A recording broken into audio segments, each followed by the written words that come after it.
This is Street Knowledge with Chris Graham. Welcome to the podcast, Chris Graham, and it's Thursday, and I've already broken my rules. I'm going to do one podcast every weekday. Didn't do one on Wednesday. Got too busy doing work, and I've got to make some time for this. You know, you guys want to hear from me and what we have to talk about. On today's show, let's just kind of signpost what we're going to do. UVA Purdue in the ACC Big Ten Challenge. I don't want to call it the B1G ACC Challenge, whatever. That B1G thing just annoys the piss out of me. UVA in the way too early top 25. We'll talk some of that. I did a nice analysis piece yesterday. I could have podcast on this yesterday and didn't. Got lazy. And then we'll talk some Team of Destiny. Delivery is on the way. Can't wait for that. And then we'll finish up with some wrestling talk because this is my podcast. I like wrestling, and we're going to talk some wrestling. But first, we're going to talk about my loud voice. I think podcasts are better when you don't talk about just topics about the world. You also talk about yourself a little bit and kind of personalize things. Otherwise, what's a podcast? It's just whatever. I was having coffee today with a client. Yes, I do some boring work that pays lots of bills, where we design websites and do marketing work for clients. And, I work out of a home office. I would call it that I work remote. A lot of folks who are listening, I'm sure, work remote, or at least you have that option to do that occasionally. I'm very fortunate that I own my own business and I can work remote all the time. I do that. We've been doing that for years. But I live in downtown Waynesboro, Virginia, and I'm fortunate that I say I live in downtown. I'm like a block away from downtown. I'm very fortunate that there are, a number of restaurants. There's a live arts theater. There's coffee houses within walking distance, and a lot of my clients are also within walking distance. So, I don't have to meet with folks at home. Prefer not to in my home office. Home office. It sounds official to say home office. I prefer not to. Got a little nice groove here. I got 6 dogs. They bark a lot. So there's a couple coffee places that are nearby. I met with one client yesterday up the road at one coffee house, up the street. I'm still a country boy, up the road. And today met at a different place. And, it was a good meeting. I mean, just, designed a new website for a Learn to Swim Foundation over in Charlottesville. Great group. I mean, what they do is awesome. Teaching people how to swim, teaching kids how to swim. I can't swim. Maybe they should teach me how to swim. Honestly, I almost drowned when I was 7 years old, and I'm terrified of the water. So I didn't tell them that. But obviously, what they're doing, I know the value of what they do, and we work with a number of the balance of for-profit and nonprofit entities. And this is a nonprofit. We do work cheaper for the nonprofits. Spoiler alert for you guys in the for-profit world that we work for. We charge you guys full freight. We like to pick and choose who we work with nonprofit wise. If they align with our interests, that's great. And so I'm not a person who can swim, but I know the importance of teaching kids how to swim. If I learned how to swim when I was a kid, maybe obviously I would have different skills and talents now, right? So anyway, great meeting. I went over this, the delivery, so to speak, of a website with a new friend, and we're in a coffee shop and. It was not a lot of. It was middle afternoon, not a lot of folks there, and half-hour meeting. And gentleman comes up to me at the end of it. A gentleman not related, obviously, to my meeting with my friend client. And there are other people here, is what he said. Huh? Be quiet. There are other people here. I kind of took it like that's interesting. And myself and the client, we left, and he said, "Wow, that was weird. That was awkward."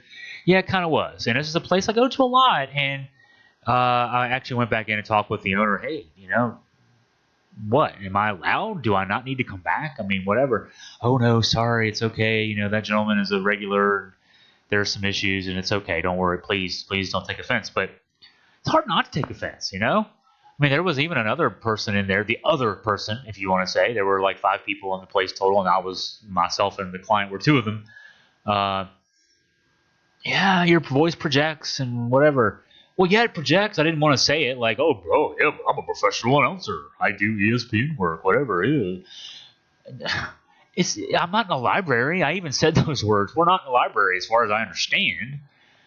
talking too loud in the coffee shop? That's odd.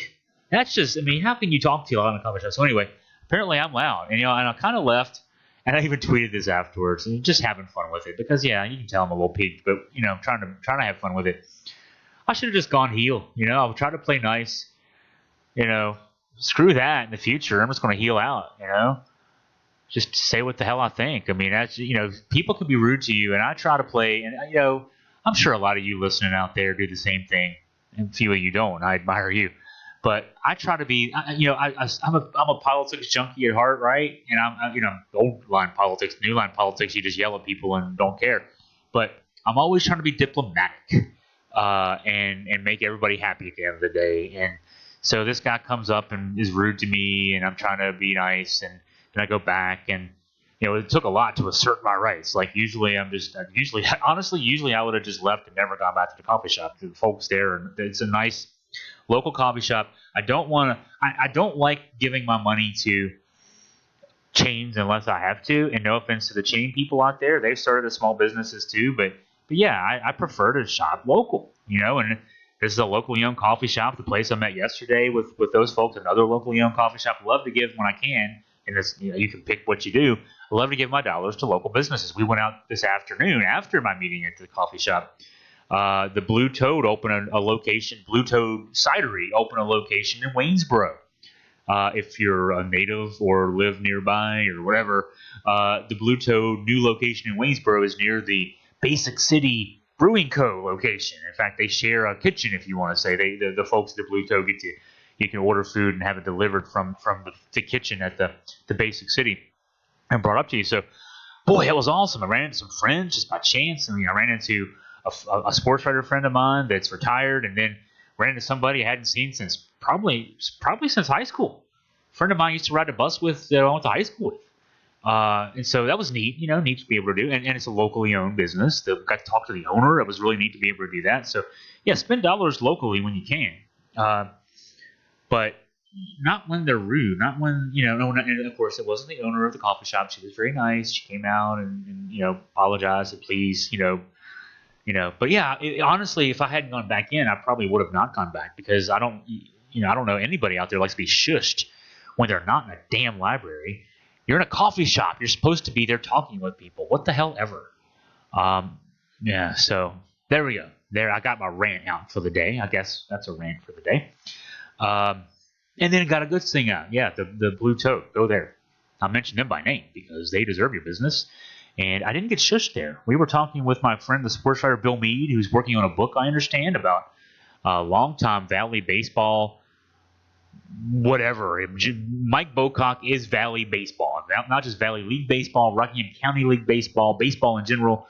But Mike Bocock, I've worked with him. I've co-hosted a radio show with him for a couple of years. He was the coach, head manager of the Waynesboro Generals when we won a championship. When I worked with that team as their play-by-play announcer in 2013. And Bill's writing a book about Mike Bocock. I told Bill, that's the easiest book you'll ever write. You just got to set a tape recorder up and transcribe. Mike Bocock's got a million stories. You just got to winnow them down because there's too many. You might have to write a series of books with Mike Bocock stories. So looking forward to that. And also just seeing and catching up with Bill and that kind of thing. It was really neat to be able to catch up with Bill. The Blue Toad, I had some good cider. It was great. Brought some home with us. That's even better. Get to have some in the hot tub tonight. It'll be great. So good afternoon, even with the shush. So now let's talk some sports, right? UVA sports. Let's talk some. First off, UVA Purdue. We get a part two to this, folks. The B1G ACC Challenge. Boy, I hate that. The B1 that B1G thing. Whatever. You're the Big Ten, and there's actually 14 of you, so you're not even the Big Ten. But the matchups announced today, and UVA gets to go to Purdue. You know Tony Bennett loves this. He loves the good matchup, and he loves road games in November and December. So UVA will head to Purdue. It's Wednesday, December 4th. Not that matters now. We're in June now. What's that? 6 months away, but so the date and the day of the week doesn't matter. But December 4th, UVA heads to Purdue. And, I'm glad to see this. We had a good matchup in the ACC Big Ten Challenge. I'll just call it that because that's what it is. we had to go to Maryland last year. I didn't, the Maryland team, obviously a good team. I think they were a 6 seed in the NCAA tournament this year, so they were a top 25 team most of the season. And one part I didn't like about it was they're Maryland. We saw them for a million years in the ACC. I think personally, from a booking standpoint, I'll talk wrestling later in the podcast. From a booking standpoint, I think that Maryland should get matched up with some of the non-traditional ACC teams in this thing. Have them go with Syracuse. Have them go with Pitt, Boston College, Miami, maybe even Florida State. But they played Florida State for probably 20 years. I don't know exactly when it was Maryland left the ACC, but have them play some of those relative newcomer ACC teams. Those teams who've been in the ACC forever, we should be playing Maryland in this thing. But it was a good matchup, good game, and Virginia won the game, and it was one of those things, a building block to the future. In fact, I thought the win over Maryland was a good sort of precursor to the win over Purdue in the Elite Eight game. But in years past, UVA sort of got the short end of the stick. I mean, this is a program. I'll say we. I'm a Virginia grad. I got a Virginia tattoo on my arm. I got a big diploma up on my wall. I'm a we.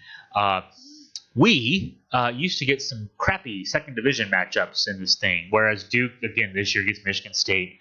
Carolina gets Ohio State. That's not a great matchup. Ohio State was an NCAA tournament team this year, but not quite marquee. I don't know who else is marquee, though, in the Big Ten this year. It probably is Purdue and Michigan State. So we got one of the two marquee matchups.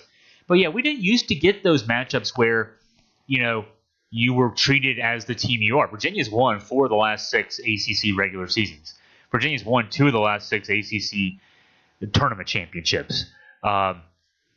The defending national champions. But we, until recently, we've been treated like Virginia Tech in the booking of this thing. We were treated like, again, using the wrestling parlance, we weren't treated as John Cena. We were kind of booked as not quite Rusev, but we're kind of mid-card, lower mid-card guys. And so, yeah, it's good to see Virginia-Purdue, and it's at Purdue, so Tony's happy. Tony likes those tough early season matchups on the road. He loves road matchups in the early part of the season. It gets you ready for what comes in the ACC part when you got to go to the Dukes and the Carolinas and the Syracuses and that kind of thing. So, but that's going to be awesome. I mean, the rematch of UVA-Purdue now, yeah, we're without Ty Jerome and DeAndre Hunter and Kaga. They're without Carson Edwards. But you know that Purdue is going to be loaded for bear. You know they have a little bit of revenge on their minds. And we got Mamadi back, so we could have the Kiakite play happen again, perhaps, right? It wouldn't have the same drama. No question. No shot, no play in UVA history can have that drama, except that the next game there probably was when Kyle got fouled with 0.6 seconds to go. But among the 2 best plays in UVA history, they just happened to be back-to-back games. But, yeah, UVA-Purdue in the B1G ACC Challenge. So that's good news. Exciting news to come out today. Like it when news trickles out. And we get one of the marquee matchups in that particular challenge. So that's coming up on that Wednesday night. That's actually a marquee time, too.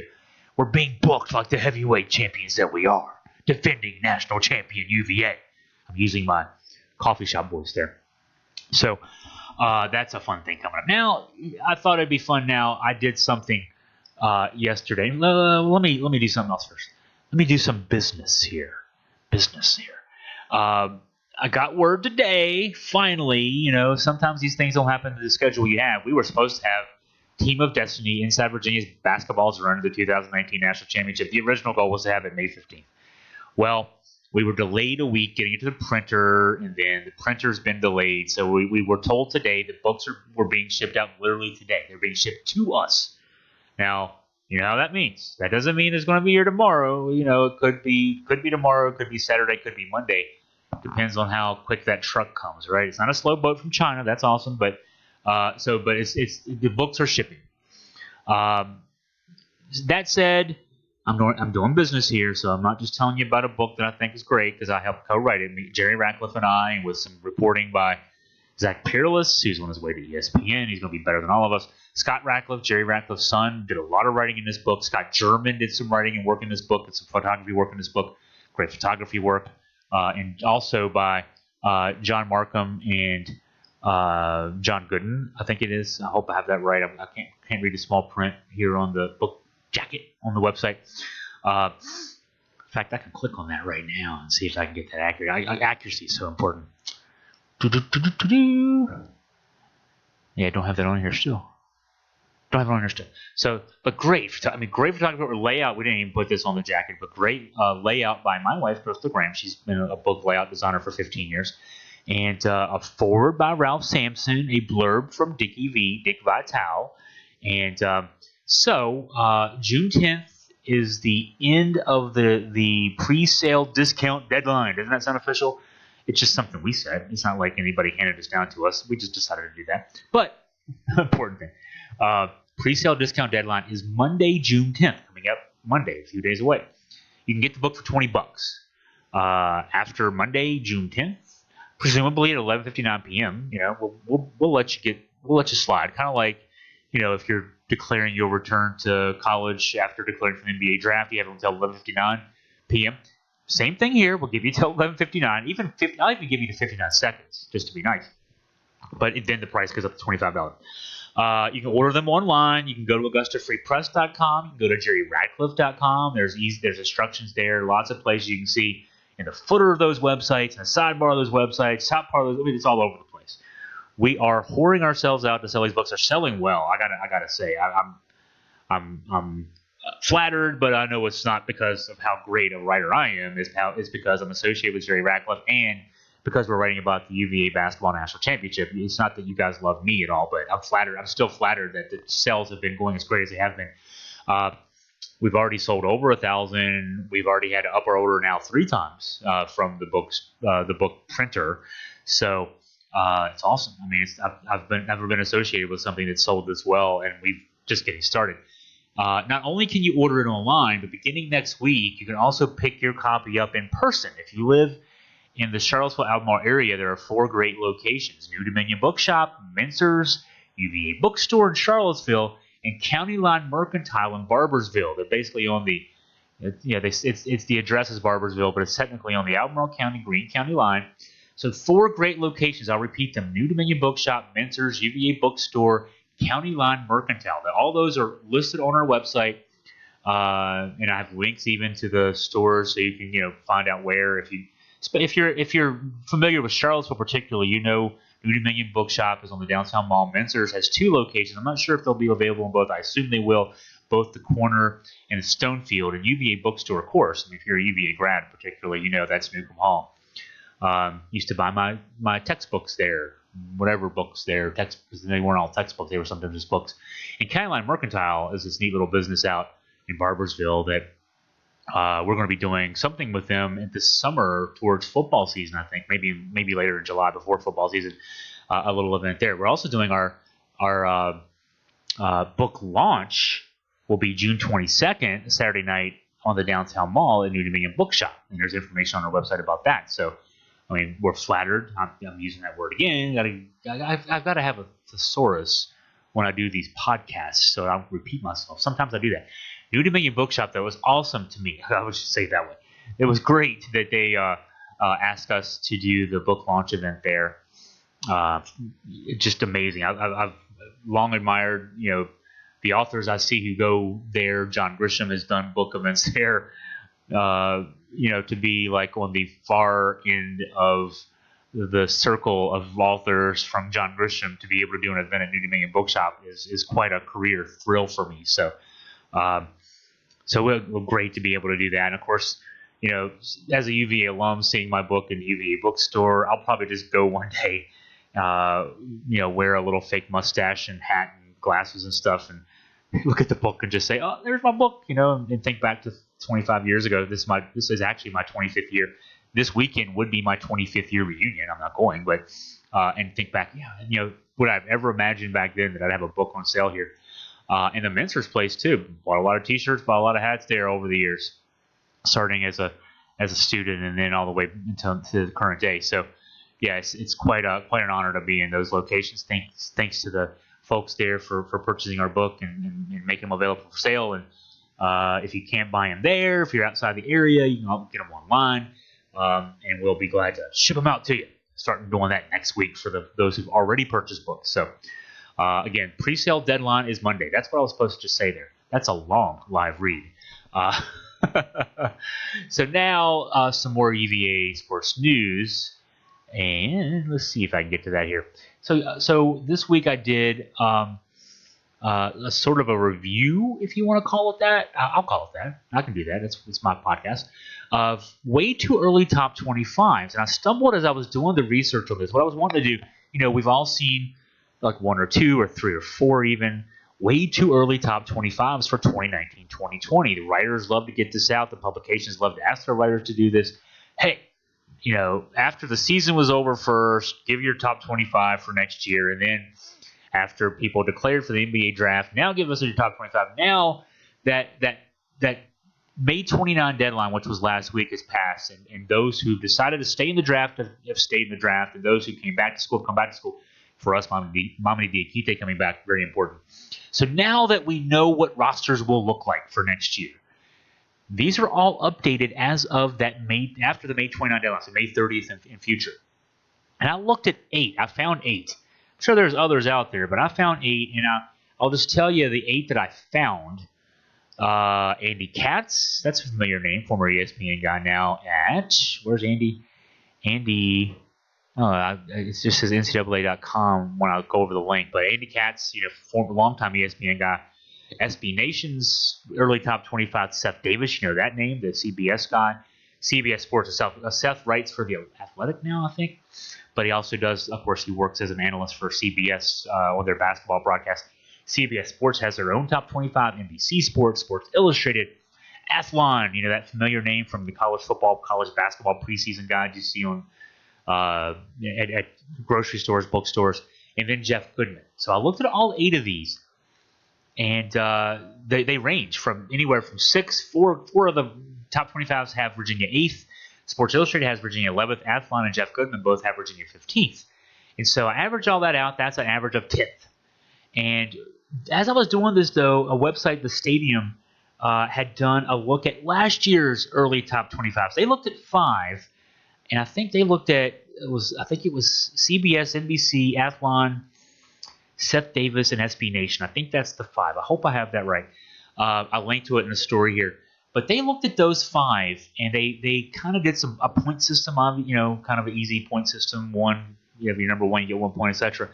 And they did an aggregate to kind of get a feel for collective wisdom. 5 different publications / writers giving their collective wisdom, their individual wisdom into collective wisdom. How did that do last year in terms of predicting how the season ended up? Well, Virginia, the eventual national champion, was aggregate number 4 going into last year. Gonzaga and Kentucky were 2 and 3. They both made the Elite 8. Duke made the Elite 8. They were the aggregate number 5. Kansas was the aggregate number 1, lost second round of the NCAA tournament, but I'll give everybody who would have had them losing in the second round of the tournament. Well, one, nobody would have had them losing in the second round of the tournament at this time last year for good reason. They were loaded for bear, beset by injuries, other personnel issues. They had that one player who left, Vic left early and didn't come back. I think there was also an eligibility issue with another of their top players. So, this time last year, they were far the outlier though, because no one else had the personnel turnover Kansas had. And they still, give them credit. They still made the tournament, still, won a game in the tournament last year. But I don't think anybody would be held to accountability for, thinking them number 1 going in. But so 3 of the top 5 were Elite 8. One of the other one was national champ. You look at the rest of the early top 10 from last year, the aggregate again from the Stadium. Nevada was aggregate number 6, lost in the first round. But you remember, they had a swoon at the end of the season. They were undefeated for a long time last season. They lost their first game right before UVA was the last undefeated team. I think Nevada was the second to last undefeated team. Maybe a couple of days before UVA lost. Nevada was still strong. The Wolfpack was so strong going late last season, kind of had a swoon at the end. So again, I don't think anybody would be exposed for having foreseen at this time last year that they would be. In fact, I think a lot of folks will say, yeah, we saw they'd be as good as they were. We didn't think they'd have the early end of the tournament run that they had. Tennessee was aggregate number 7, lost in the Sweet 16. Carolina was aggregate number 8, lost in the Sweet 16. Villanova was number 9, lost in the second round. I will point out that the 2 of the other Final Four teams, Michigan State and Auburn, were aggregate 10 and 11. The only team that anybody missed on was Texas Tech, which was not even aggregate top 25, and I'm not sure if they were even individually in anybody's top 25. So great season for Texas Tech, especially considering where they started. They had been, I want to say, a Sweet 16 team last year and lost, was it at least 4, maybe all 5 of their starters. So what a turnaround there. But by and large, the early top 25s had it right. So I looked at this and said, we've been all wailing and gnashing our teeth. I say we. I'm talking to the UVA fan base. Boy, we lost Ty Jerome. We lost Kyle Guy. We lost DeAndre Hunter. All going to the draft. DeAndre might go as high as 3. Might go somewhere more like 5 or 6. Ty's going to probably be late first round. Kyle probably mid-second round. We're losing those guys. We might have lost Momedy. Didn't. Thank God we didn't lose Momedy. But, they were all guys with eligibility left. We're losing Jack Salt, too, to graduation. So we lose all these guys, and, it's not going to be the same next year. Well, the writers, who are pretty good at this, have us basically a top 10 team. In fact, 5 of the 8 have us 8 or better. I'll still be nice, because, I've got this booming voice and I'll be nice and say, let's average down and be number 10. So if Virginia's a top 10 team next year, I guarantee you're listening to this podcast right now because you're a UVA sports fan, you'll take starting the season as a top 10 team. I don't think you'll have any problem with that, given what we're losing. We'll take that and be happy with that, because I think next year's team, I won't go into great detail here. I think next year's team has got a chance to be a surprisingly good team. Maybe I will go into great detail. I really think that Diakite being back is important. I talked about this on a podcast earlier this week, so maybe I'm just repeating myself. But Francisco Cafaro, I think, is going to be an interesting player. Jay Huff, if he can step up.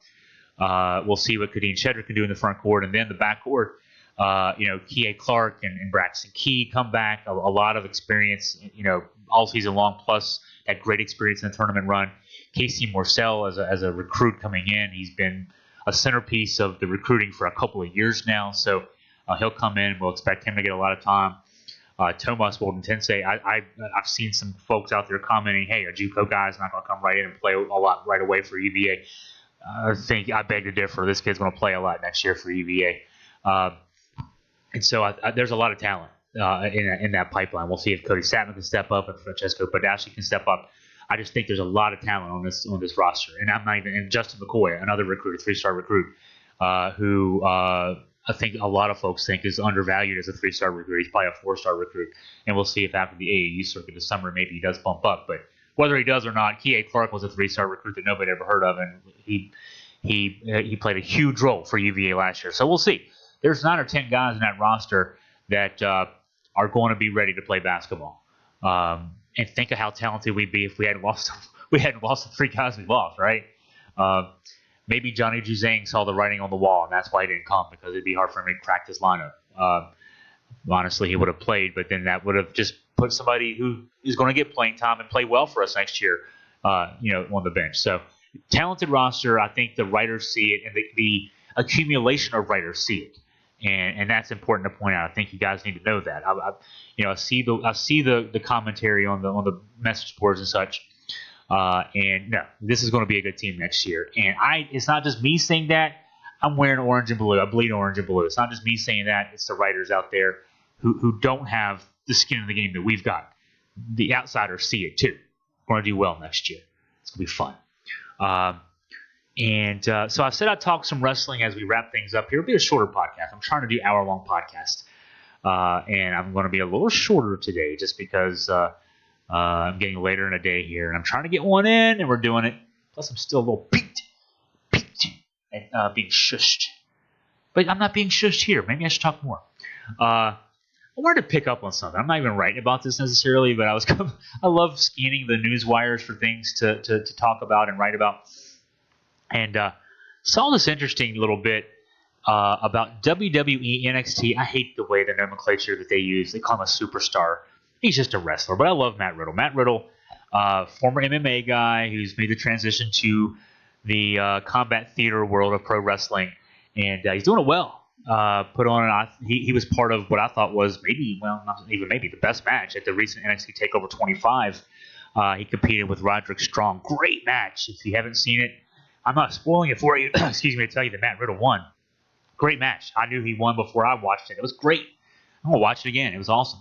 Matt Riddle brings, and now I'll take him aside for a column that I am going to write in the next few days. he brings that legitimacy. He's a guy that fought in MMA. He's a guy that, people were legitimately punching at, and he punched back. And now he's doing it in this realm and can really bring that reality to pro wrestling that not a lot of guys in this day and age can bring. That's a thing I think that could be a problem with wrestling right now, is that there are, this generation of guys and gals, but especially the guys, who are now the stars of pro wrestling, are guys who it used to be in the old days, the good old days, but even as recently as 15, 20 years ago, the best wrestlers, the guys who got the push to the top and even mid-card, were former football players, former amateur wrestlers, or both. They had legitimacy in those physical combat-oriented sports. Football's combat too. Technically it's a game with a ball, but there's hand-to-hand combat. Obviously, every play you get hit. So they brought that legitimacy to it. These are guys who could take and deliver hits. And then they were trained in wrestling, and they trained to take bumps and trained. They didn't have to make it authentic, make it look authentic, because they had that down. It was really just about protecting themselves and protecting the people they were working with, learning how to take and give bumps. And so, but the legend is, there were guys you didn't want to shoot with, as they say in wrestling. And for those who aren't hardcore wrestling fans, that term means, go real with. Break the kayfabe, as they say. The matches are scripted, the often down to what each move's going to be. But when you shoot, you kind of throw the script out the door, and you just let's see who the toughest guy is, and that happens, especially on spot shows, house card shows. If things get heated, not all the time, not very often, but it happens. And there were guys you didn't want to shoot with. You didn't want to shoot with Harley Race. Google Harley Race, maybe as you're watching or listening right now or later. Harley Race. He didn't look like a guy. Wrestlers are supposed to look a certain way. They're supposed to be cut, big muscular guys. Harley Race was not a fat guy. I wouldn't say that at all. He was not out of shape. He just wasn't cut like you're used to some bodybuilder look or anything else. You didn't mess with Harley Race. They made him world champion for a reason, because you weren't going to shoot on him and steal that world title in the main event on a Friday night in Kansas City, Missouri. If you decided to do that, he'd whoop your ass and embarrass you in front of those folks in Kansas City, Missouri, or wherever it may be. And this day and age, a lot of the guys, they don't have that training. They grew up wanting to be wrestlers, but they didn't go through amateur wrestling. A lot of them didn't play football. And I'm not knocking that. They just didn't. And they don't, they've maybe never had a real punch thrown at them in their lives. They've never had to deal with that kind of pressure. And as a result, the wrestling looks inauthentic in a lot of cases. I don't want to be the old man on the porch saying, get off my lawn, but it can look like that. So Matt Riddle is not that guy. He's a young guy. He's got an interesting look. He's calling himself the King of Bros, and his whole character they've given him in WWE NXT is he's a bro. He's like, hey, dude, what's up? Like, yeah, that kind of thing. But in the ring, he can hold his own. Whether it's a pro wrestling style match or if things were to break down MMA. So I bring all that up to bring this up. There's talk about him getting heat because of some comments he's been making on social media about two guys that you wouldn't think. Matt Riddle's probably 210 pounds dripping wet. He's a taller, skinnier guy. He looks like he's about 6'3", 6'4", about 205, 210. Again, legit shoot fighter. He kicked almost everybody's ass in WWE and anywhere in pro wrestling right now. But he's cut. He looks the part and he is the part. But again, he's not a big thick guy. He's talking trash right now though on social media on two guys who look like they'd wipe the floor with him, Bill Goldberg and Brock Lesnar. Now, what's interesting about that is those are also guys who come. Bill Goldberg was a star at the University of Georgia on the football field, played in the NFL for a number of years, Atlanta Falcons among others. Brock Lesnar, we know Brock Lesnar, NCAA champion in Minnesota. I think he was a two-time UFC heavyweight champion. He fought in UFC, was champion. Matt Riddle wasn't a champion in MMA. But Lesnar was. Lesnar got pushed quicker because he's Brock Lesnar. He had a name coming in from WWE. He got title matches sooner and won those matches. But Riddle has been talking about how, well, one, the idea that Bill Goldberg in his early 50s now is main eventing a show that, as I'm talking right now, Thursday night around 7 o'clock, he's working the main event of Friday's WWE Super Showdown event in Saudi Arabia against The Undertaker. Which, dream match, if this is 1999, it's 2019, but the Saudis paid for the show. They want Goldberg Undertaker. WWE delivers Goldberg Undertaker. So Riddle commented on the match, and he's had issues in the past. He said, "I can't wait to see your match so I can see how good you are at wrestling." He tagged Goldberg in this tweet. Now Riddle's going to be apparently at the show working the Battle Royal. He's still, working his way up the ladder. He's still in NXT, so he's not at the main roster level at all. And Goldberg's main eventing this big show. So from that standpoint, it's the water bug, picking a fight with the lion, basically. But a couple years ago when Riddle was still in MMA, here's some quotes. This is from an interview in 2017, again when he was still in MMA before he signed with WWE. Bill Goldberg can't wrestle. That's it. He knows it. The fact that a guy is very bold and claims he does MMA training, and I know that's bullshit, he said. I saw him throw a knee on Rusev his first night back on Raw. He almost broke his hip when he fell on his back. His work in the ring, people always go, it's Goldberg, and you have a 1-minute match or whatever. Yeah, it's 1 minute because he can't work any more than 1 minute. If he works more than 1 minute, it's botchamania, If it's Goldberg, it's going to suck. I hope he only wrestles for 1 minute, whether he wins or loses. He's never been my cup of tea. I don't know how he acts like he's a shoot style guy. He's not. Whoa. Okay. That's one thing, because Goldberg, he's not a shoot fire. He did, play football. He's, got that background. He's also tweeted about, and I don't have any quotes here in this particular article I've pulled up, but he's also kind of been picking fights with Brock Lesnar, which is interesting. Again, Brock Lesnar's at least 60 pounds, not a good 60 pounds. Brock Lesnar is clearly not training up to the level he did about 10 years ago when he was still active, or at least hoping to be active in UFC, and a really cut and fit WWE guy when he was in WWE. He's let himself go a little bit. He's still Brock Lesnar, and so it brings up. I actually love what it brings up because. And the idea that, so I guess the story that I read was bringing up the idea, is he really getting heat with WWE officials for picking fights with two main eventers? And the word is from Dave Meltzer at Wrestling Observer, no, he's not getting heat.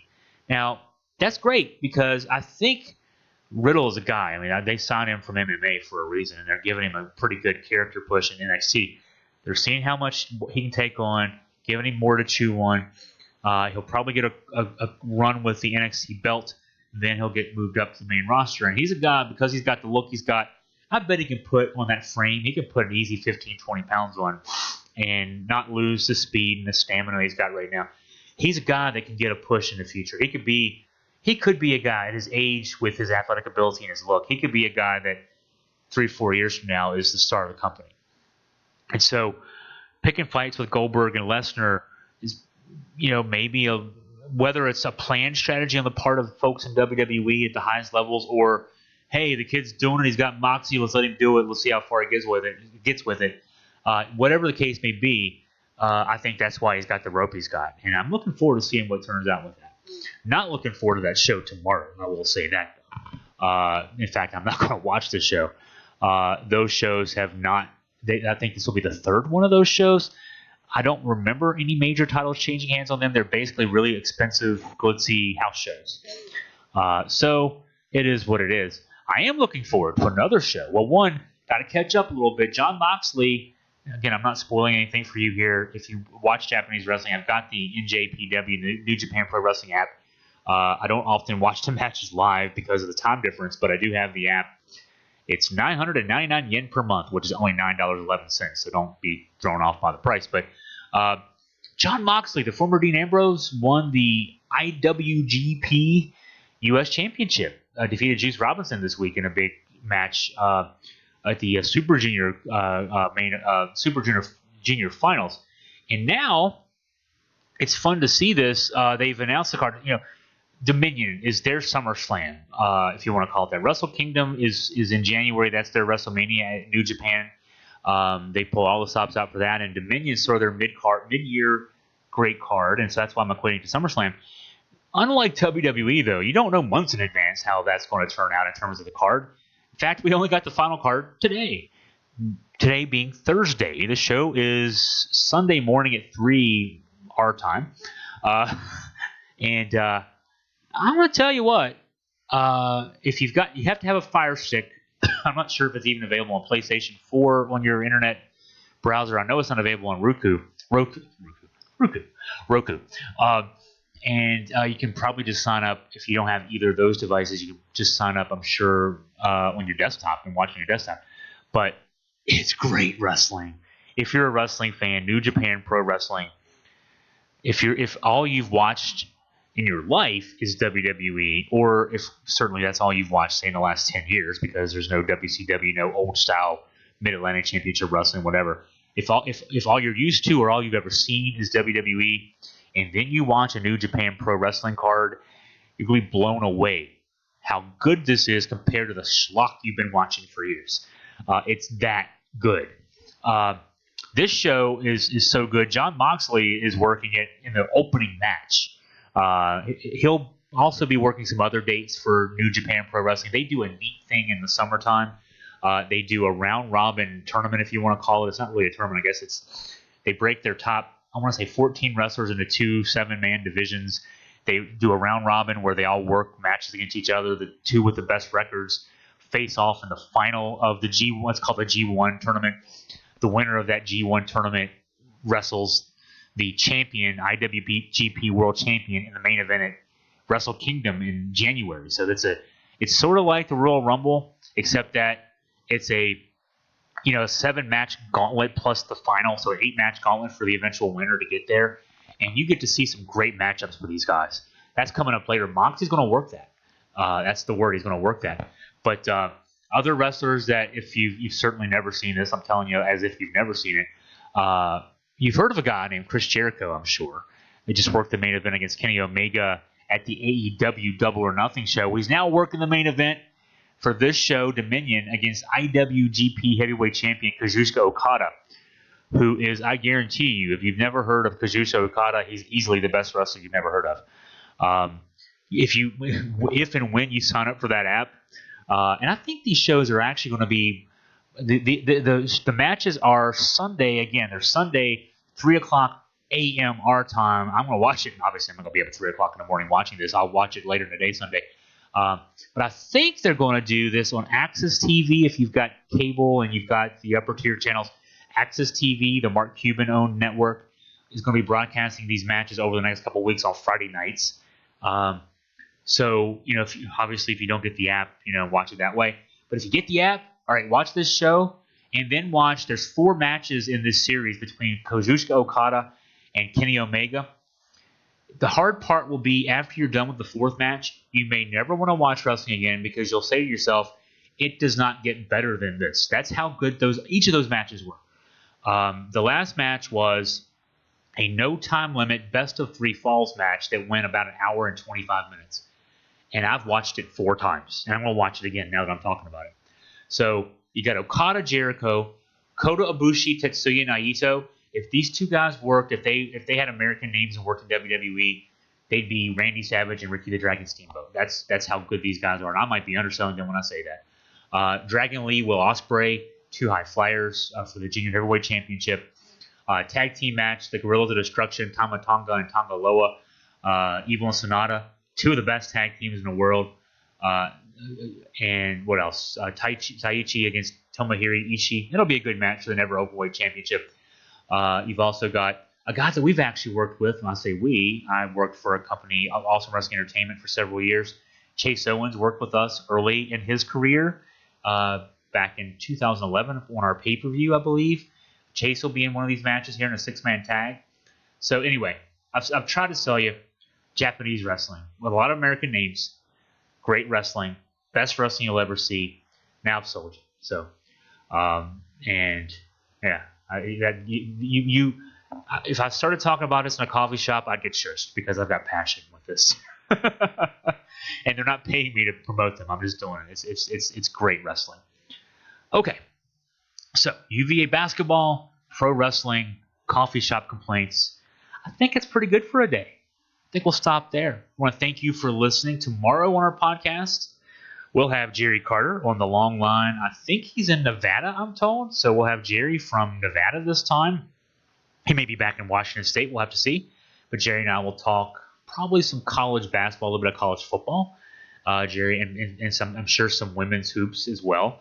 But Jerry joins me almost every Friday when we're able to connect, and he'll join me tomorrow. So look forward to having Jerry on the long line, and look forward to having you listen. Thank you so much for your support. Go to AugustaFreePress.com early, often. Click it a lot. That's how we make money. If you like this podcast, I don't ever do this, but I hear other podcasters do it. There's ways you can download us. You may have us through your podcast app on your phone. I listen to quite a few podcasts that way. I'm a distance runner, so I've done the last 25 days. I've run at least 6.2 miles. As I've tweeted today, I've run 25 straight 10Ks. I listen to podcasts when I run, and I do so through my phone. You can certainly, you might be getting us through your desktop computer. Also, I understand. We post these. We post no action, but there's a static picture, and then you can hear me on YouTube too. However you hear me, tell me if you like the show. I hope you do. I mean, if you're listening, you probably do. I hope so. Unless this is your first one and you say my voice is too loud and you're trying to shush me. But let us know. I know on the podcast apps, you can go to the app store. You can go to the app store and rate us. More ratings we get, I guess more people will listen to us. I want more people to listen to us, so that'd be awesome. Thank you if you do that. Thank you in advance. Okay, I think that's it. I never know how to end these things. I'll just go ahead and end it now. Thank you for listening, and have a great